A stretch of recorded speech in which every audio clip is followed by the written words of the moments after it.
Salam sejahtera, terima kasih karena bersama dengan saya di Nazilin Unity Gate Channel. Menggemparkan kita semua dalam dunia arena politik Malaysia apabila Bendahari UMNO Selangor iaitu Tengku Zafrul sah meletakkan jawatan. Wow, ini memang terlalu panas. Dan apabila Zafrul letak jawatan, menjadi persoalan ialah adakah beliau kekal bersama UMNO atau beliau akan menyertai parti lain. Dan apa yang menggemparkan kita ialah apa sebabnya Tengku Zafrul tiba-tiba pula letak jawatan sebagai Bendahari UMNO Selangor. Tiada angin, tiada ribut, tiba-tiba pula letak jawatan. Adakah udang di sebalik mie? Atau adakah sesuatu perkara yang kita tak tahu sedang bergolak, sedang berlaku di dalam UMNO Selangor? Ini satu pendedahan yang mungkin dapat menjawab faktor atau sebab punca Zafrul meletakkan jawatan.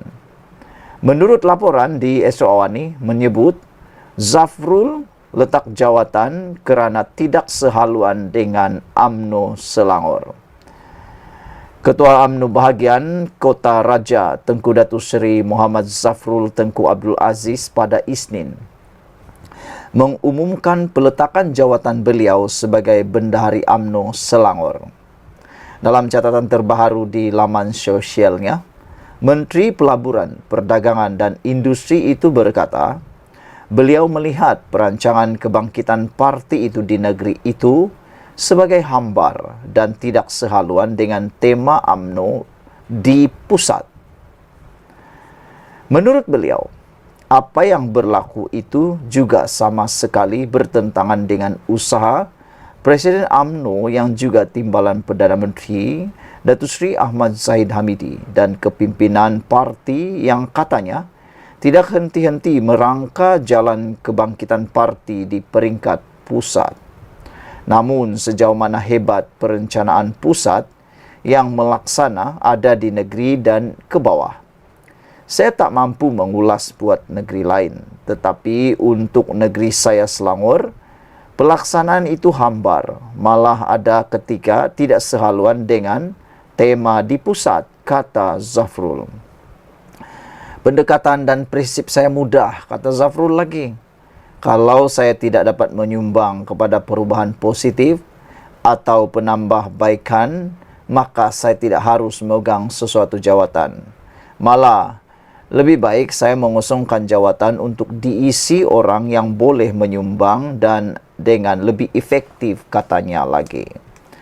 Ketika ini, UMNO Selangor dipimpin oleh Setiausaha Politik Ahmad Zahid Hamidi, Datuk Megat Zulkarnain Omar Din dan juga Johan Abdul Aziz yang juga Ahli Dewan Undangan Negeri Adun Dusun Tua selaku Timbalan Pengerusi.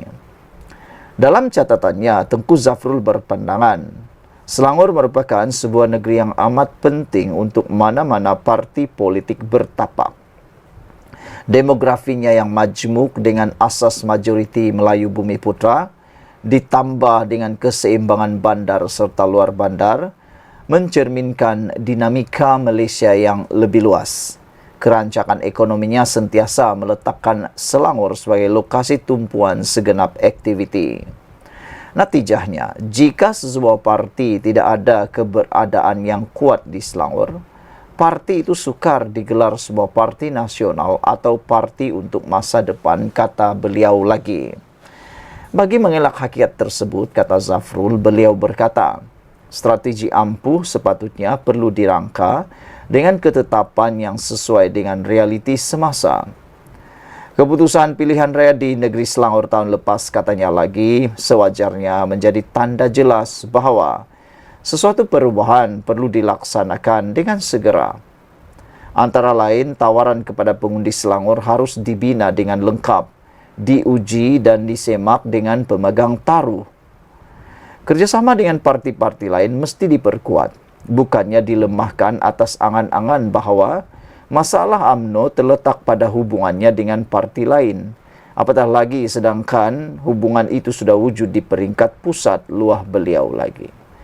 Tengku Zafrul turut merakamkan ucapan terima kasih atas lantikan dan kepercayaan ini, dan beliau akan tetap meneruskan tugasan peranan sebagai Ketua UMNO bahagian dan ahli Majlis Kerja tertinggi yang dipilih. Saya sentiasa mendoakan agar Allah merestui perjuangan hakiki ini bersama, dan semoga UMNO, khususnya UMNO Selangor, bertapak kembali di hati rakyat negeri ini, insya-Allah, katanya.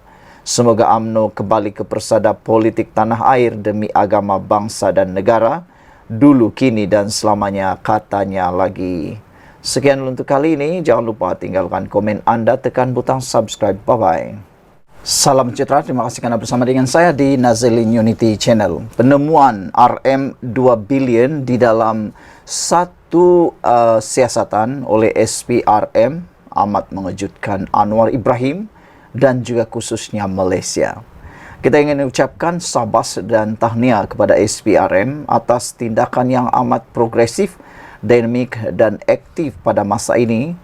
Begitu nampak perbezaan hidupnya SPRM memerangi, menangkap, bahkan mahu menoktahkan isu tentang isu berkaitan rasuah. Anwar Ibrahim ketika menjadi Perdana Menteri, dia sudah menyatakan bahawa dia akan memerangi istihar perang habis-habisan terhadap rasuah. Kali ini dengan penemuan kerugian sebanyak RM2 billion ini, Anwar kata, jangan pandang remeh rasuah. Jabatan kecil boleh menyebabkan kerugian sebanyak 2 billion. Bayangkan saudara, itu jabatan kecil. Bayangkan kalau itu jabatan yang besar. Berapakah kerugian yang mungkin boleh diakibatkan oleh rasuah? Kita semua setuju dengan apa yang dinyatakan oleh Datuk Seri Anwar Ibrahim. Rasuah memang boleh menghancurkan negara. Ianya lebih parah daripada apa-apa jenayah lain. Kalau contohlah jenayah seperti mencuri, itu satu jenayah yang sangat berat. Tetapi kesannya mungkin hanya melibatkan beberapa orang. Tetapi jika melibatkan rasuah, ia melibatkan satu rangkaian yang sangat besar, melibatkan masyarakat dan menjadi barah yang paling busuk, dan kita tak mahu itu berlaku di Malaysia. Perdana Menteri Anwar Ibrahim berkata, masalah rasuah tidak boleh dipandang remeh. Dengan membangkitkan kerugian hampir 2 bilion ringgit ekoran pegawai kastam yang terlibat dalam penyeludupan. Orang yang meremehkan isu rasuah lupa yang dalam jabatan kecil kastam masih boleh menyebabkan kerugian hampir 2 bilion kepada negara. Katanya ketika berucap dalam perhimpunan bulanan Jabatan Perdana Menteri hari ini. Anwar mengulas pendedahan SPRM Jumaat lalu berhubung sindiket penyeludupan melibatkan anggota Jabatan Kastam di bahagian kargo KLIA dengan jumlah ketirisan hampir RM2 billion sejak 3 tahun lalu. Anwar berkata kerugian dihadapi negara adalah lebih tinggi jika turut mengambil kira ketirisan subsidi dalam minyak masak dan diesel. Kalau kita kumpul semua ketirisan, kita boleh selamatkan puluhan bilion ringgit, katanya lagi. Bayangkan, saudara-saudara sekalian, puluhan bilion ringgit ini kalau diguna pakai dengan tepat, di tempat yang betul, ianya memberikan manfaat yang sangat besar kepada rakyat Malaysia. Berapa jalan raya yang boleh siap? Berapa sekolah untuk pedalaman boleh siap dengan sempurna? Berapa rumah sakit ataupun hospital, klinik yang boleh dinaik taraf dengan puluhan bilion itu? Berapa orang miskin, janda ataupun orang yang memerlukan boleh dibantu? Berapakah pelajar yang miskin boleh diselamatkan daripada terpaksa berhenti sekolah? Bukankah itu satu perkara yang kita impi-impikan? Pada masa yang sama, Anwar turut memaklumkan maklumat daripada Badan Penguatkuasaan termasuk SPRM menunjukkan pegawai tinggi dalam kerajaan masih terhindar daripada rasuah dan salah guna kuasa. Tahniah, syukur dan sabas kita ucapkan kepada Datuk Seri Anwar Ibrahim atas keberanian dan kelantangan beliau menyatakan bahawa SPRM ataupun maklumat daripada badan SPRM menunjukkan pegawai tinggi dalam kerajaan masih terhindar daripada rasuah dan salah guna kuasa. Mungkin ini merujuk kepada menteri-menteri kabinet yang ada sekarang. Kita masih ingat janji Datuk Seri Anwar Ibrahim, kalau ada sesiapa menteri yang terkait dengan rasuah, Anwar Ibrahim kata, jangan jumpa saya, jangan minta pertolongan saya, hadapi sendiri, selesaikan sendiri, kata Anwar Ibrahim. Ini yang kita mahu, pemimpin seperti ini. Buat tai sendiri, bersihkan tai itu sendiri. Lebih kurang macam itulah. Saudara-saudara, Anwar berkata, kerugian itu ekoran subsidi menyeluruh yang diberikan bukan saja kepada rakyat Malaysia, tetapi warga luar yang masuk ke Malaysia untuk menikmatinya. Sebab itu penguatkuasaan penting, kata Anwar. Dia menyatakan bagaimana pegawai penguatkuasa di sempadan dapat mengenal pasti van dan lori dengan tangki besar berisi minyak di bawahnya. Justru, Anwar membangkitkan kepentingan subsidi bersasar untuk memastikan ia dinikmati oleh golongan yang benar-benar memerlukannya. Ada rakan-rakan kata mereka bersetuju dengan cadangan pindaan tunai subsidi kepada rakyat. Kerana dengan pindaan tunai kepada rakyat, banking terus transfer, wang itu confirm sampai kepada orang yang benar dan tepat. Berbanding dengan minyak yang diberikan semuanya subsidi di minyak, siapapun boleh guna, siapa boleh kawal, kan kita tak tahu.